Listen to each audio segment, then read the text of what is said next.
Under the colonialist apartheid regime, several ethnic groups in Namibia were relegated to so-called homelands, which resulted in grave injustices that have left these groups disadvantaged to varying degrees in the present. Among these ethnic groups, the Namibian government has recognized the San Ovatwe, the Ovachimba and Ovathemba groups as particularly marginalized, and to this end they have been identified in various Namibian laws and policies as groups that merit special attention and a concern. The Namibian Constitution provides a foundational framework for the protection and promotion of the rights of marginalized communities. Further to this, Namibia is a party to a number of conventions and treaties that safeguard the rights of all peoples, including marginalized communities. National legislation has also been enacted in compliance with the obligations set out under these international instruments. Tonight we look at the status of marginalized communities in Namibia and whether efforts being instituted are enough. For this in-depth discussion, I'm joined by Philemon Awanga, who is the Chief Development Planner at the Ministry of Gender Equality, Poverty Eradication and Social Welfare. I'm also joined via Zoom from Ohiwarongo, Beverly Silas Aras, Youth Representative of the Marginalized Communities from NYC, and lastly, Indigenous Researcher and Entrepreneur Alphonse Karuhama. Very good evening to you, and thank you so much for joining us. Good evening. Good evening. Thank you so much for joining us. I guess let's start off with the fact that we yesterday celebrated the International Day of the World's Indigenous Peoples under the theme, the role of indigenous women in the preservation and transmission of traditional knowledge. Beverly, seeing that you are the rose among the thorns, what do you make of that day and why is it so important to celebrate it? The celebration of indigenous people is very important because it is a day of self-reflection and self-assessment to see and recall whether the mandates that are set out are implemented as should be. The people that are set to benefit from this, the various programs meant for marginalized communities, are they really benefiting? There was a diverse display of culture. It was very beautiful, and looking back, there's so much that we have missed out on when it comes to modernization, because with modernization comes that risk of drifting away from your culture. But it was a beautiful occasion. Mm-hmm. Thank you, Beverly. Philemon, why does the government make it a point to observe this day? As Namibia has adopted the United Nations Declaration on the Rights of Indigenous People, where the 9th of August of every year, because we are party and adopted that convention, we ought to celebrate the World Indigenous Peoples Day. As Beverly has said, it's a day where those that are classified as marginalized are provided an opportunity to commemorate and showcase the knowledge and cultural diversity as indigenous peoples. Mm-hmm.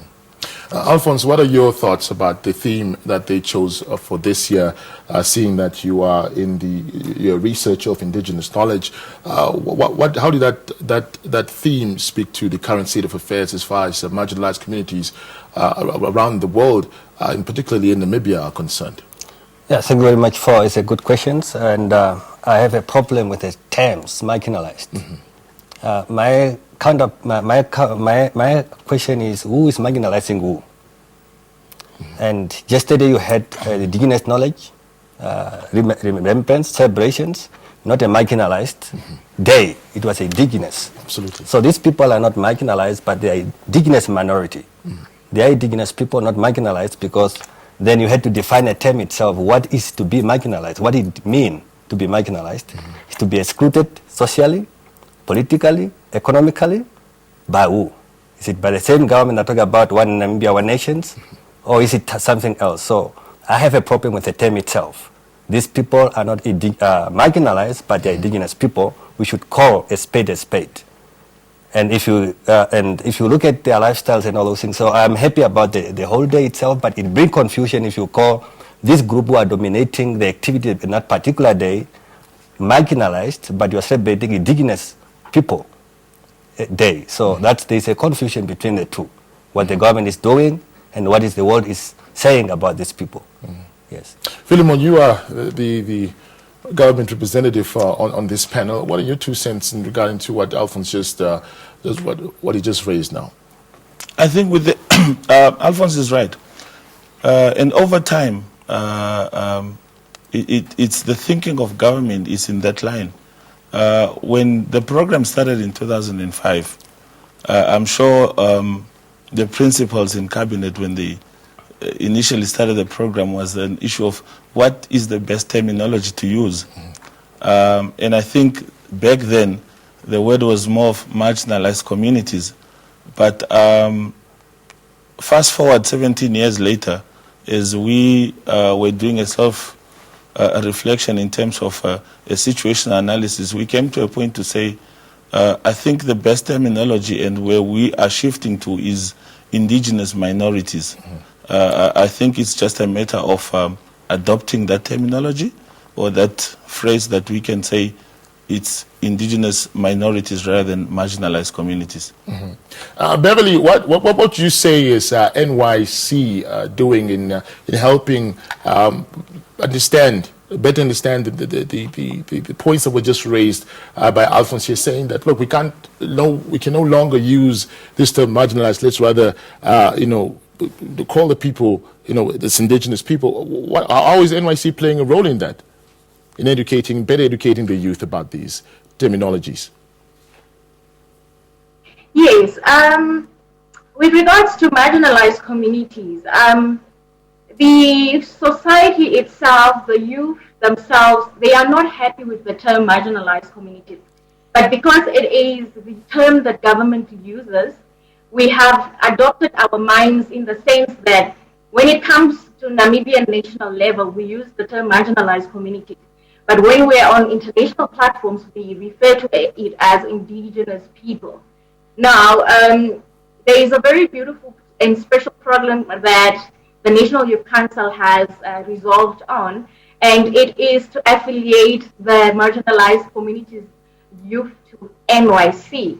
Because in the past years, despite there being almost 52 affiliate organizations, there has been no youth from marginalized community at all. Yes, some may be present in the youth structures that we have in terms of the regional youth forum and the constituency youth forums, but they never make it to big platforms like the Representative Council and the General Assembly. And that is why we started the special program whereby we go around consulting the traditional leadership. And then the second phase of it is then we start the process of establishing the organization.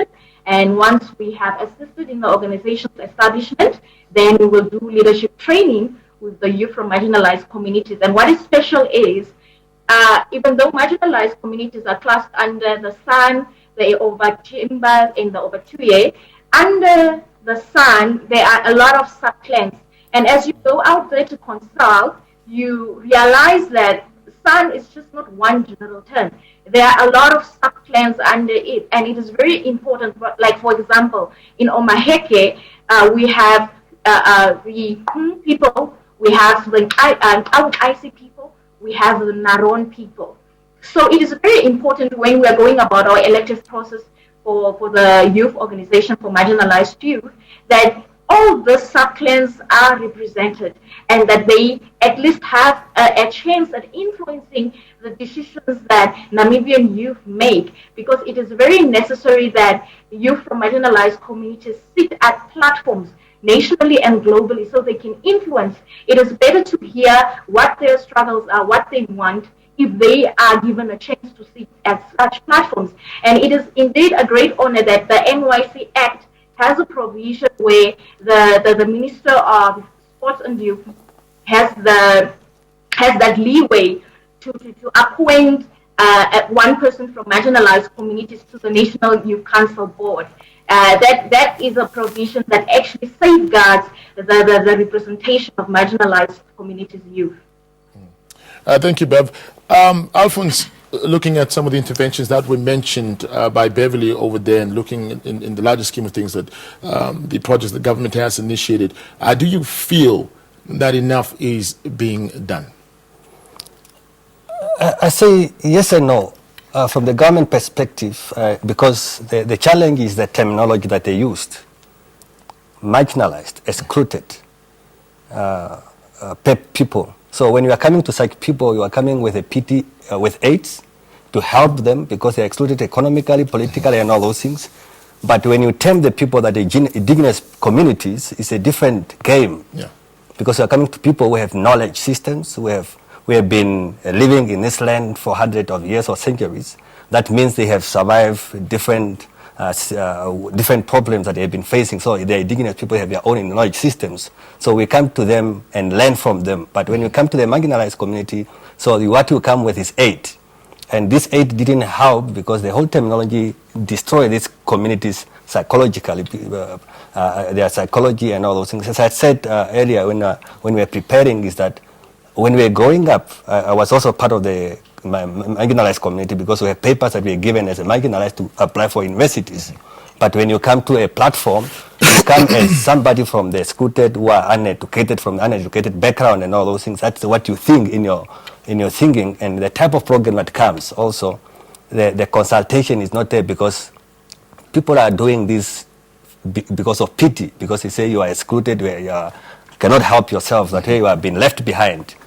Yeah, so that the program for me, it was not really good because it's not good enough because of the terminology that was used.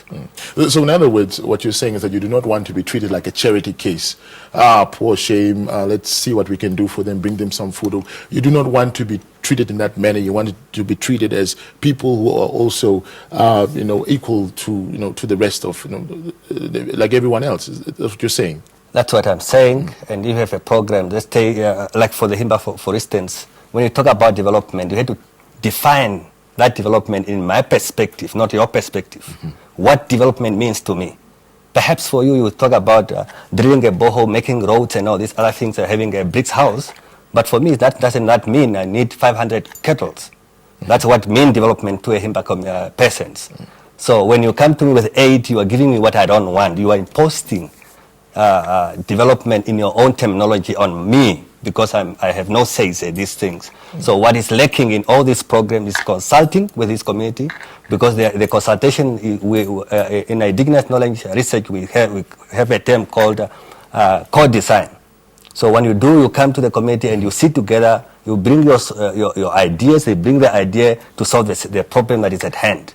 So that approach was not being used, but we used a template that was designed by a Western's perspective, not from the indigenous community's perspective, and we impose those programs on them. Let's say, for instance, you take the San communities. These are hunter-gatherers. The indigenous people who have been living their life for hunting. Yes. And what the government did was, you take them out of the hunting area, they give me a plot, they give me land, and cattle and goats. Go to them was...